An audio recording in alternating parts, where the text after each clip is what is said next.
kembali bersama saya di channel Rian TV.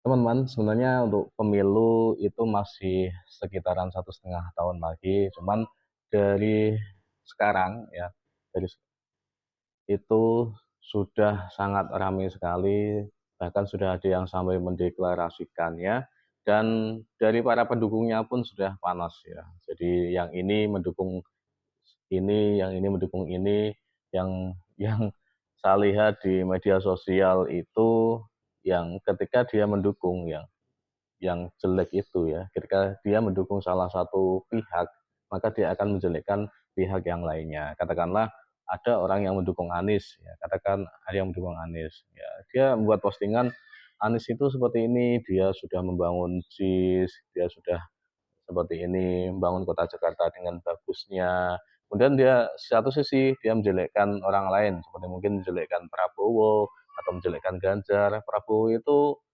pengkhianat, ya dulu seperti ini dia musuhnya Jokowi, ya dia dulu saya memilih dia, tapi sekarang dia pengkhianat dan saya akhirnya memilih orang lain ya.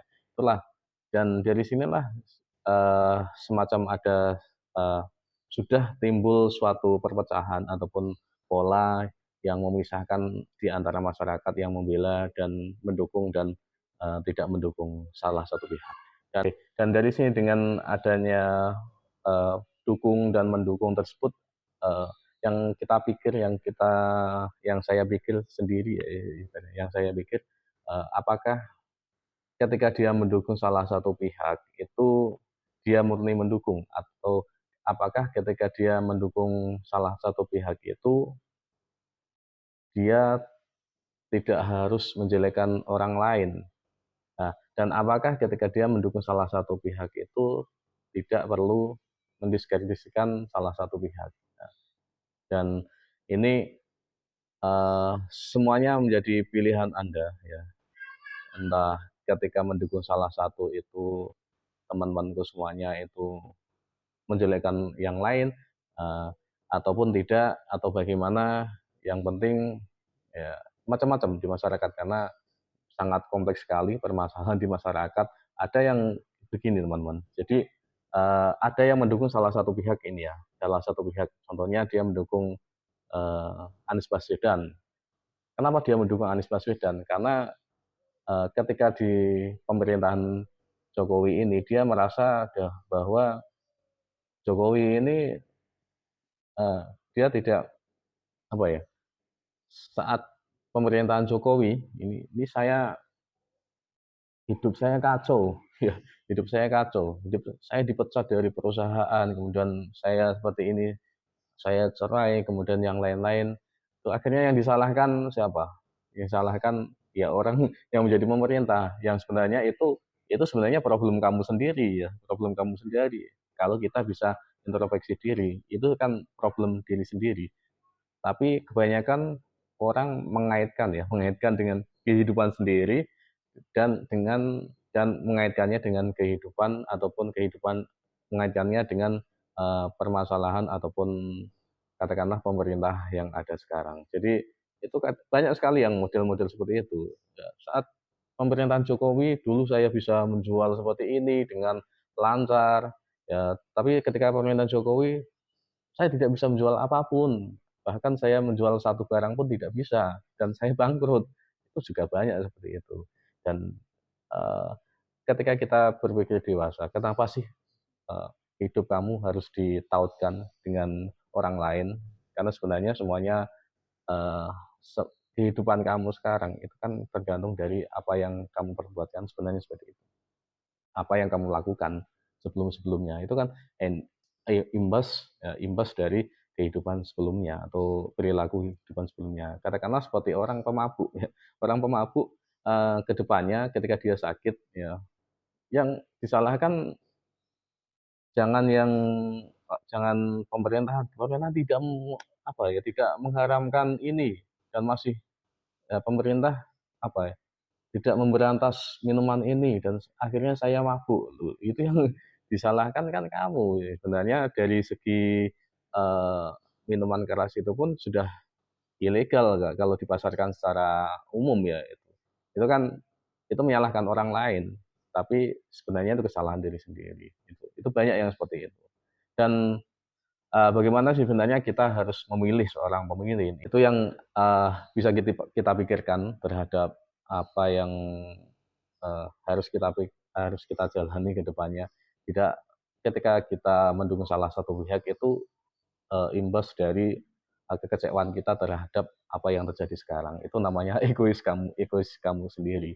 Dan ini, dan bagaimana seharusnya kita memilih pemimpin ya, apakah, pemimpin itu,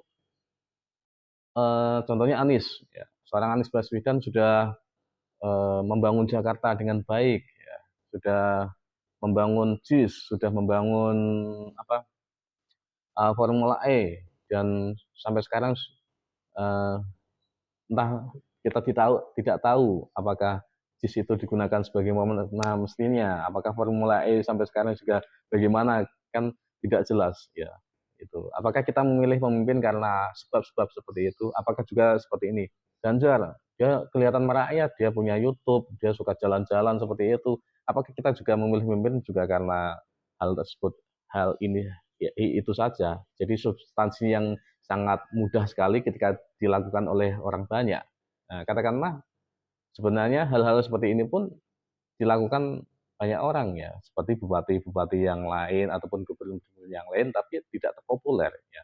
Kenapa ini bisa populer? Karena memang, salah satunya menempati, tempat yang strategis, katakanlah Anies di Jakarta, strategis banget ya untuk, eee, dalam rangka untuk apa, sebagai batu loncatan untuk menjadi, pemimpin atau pemerintahan yang selanjutnya, katakanlah presiden seperti itu. Dan sebaiknya yang, eee, kita memilih seorang pemimpin itu bagaimana ya, yang ya tidak berdasarkan ego kita, yang pilihlah pemimpin yang sebenarnya itu memikirkan rakyat. Dari mana dia bisa tahu kalau pemimpin ini memikirkan rakyat ya, berdasarkan track record, berdasarkan apa yang dilakukan di lingkungan sekitar, berdasarkan apa yang dia pernah perbuat ya, seperti itu tidak semata-mata kita melihat pemimpin yang kelihatannya populer, ya populer iya, tapi, secara mutu dan kualitas sebenarnya yang menyaingi orang seperti ini, yang sama dengan orang ini banyak sebenarnya, cuman tidak ada yang tahu saja. Dan yang harus kita lakukan bagaimana? Ya memilih pemimpin, ya ketika nanti yang diajukan siapa, kita pilih saja, tidak usah gontok-gontokan. Seumpamanya yang nanti diajukan, eee Puan Maharani, ya udah kalau tidak memilih Puan Maharani, ya udah jangan dipilih, ataupun kesal dengan dia, ya udah tidak usah dijelek-jelekan. Karena, eee, ketika kita menjelekkan pun tidak ada untungnya bagi kita, malah kita akan mendapatkan kerugian yang, eee, kita perbuat ya. Jadi kerugian dari apa yang kita perbuat. Jadi kita berbuat menjelekkan orang lain itu juga kita, eee, yang akan menimpa juga kita, orang lain malah mendapat pahala, kita gibahi seperti itu. Jadi siapa yang ya itu, track record-nya bagaimana, kita bisa melihat apakah seorang pemimpin ini ya, bisa apa ya, semacam amanah dengan masyarakat, ataupun bisa kita lihat dari keluarganya bagaimana, seperti ini. Ya semuanya punya, keluarga yang baik, ini yang baik, tapi kita harus memilih. Yang penting ketika kita memilih ya, ketika memilih pun kita tidak perlu mendiskreditkan salah satu pihak atau menjelek-jelekkan salah satu pihak. Itu kan yang, eee, membuat kita dewasa ketika kita berpolitik seperti ini. Oke, jangan memilih karena substansi yang kelihatannya populer, akhirnya dia terkenal, dan elektabilitasnya itu sangat tinggi. Itu kan karena apa ya, karena diketahui orang banyak dan media banyak meliput. Ketika media tidak banyak meliput dia, ya dia tidak banyak dikenal orang, seperti itu. Terima kasih sudah menonton dari awal sampai akhir. Pilihlah pemimpin yang, eee, sesuai dengan hati nurani tanpa mendiskreditkan, pemimpin yang lainnya. Dari saya, assalamualaikum warahmatullahi wabarakatuh.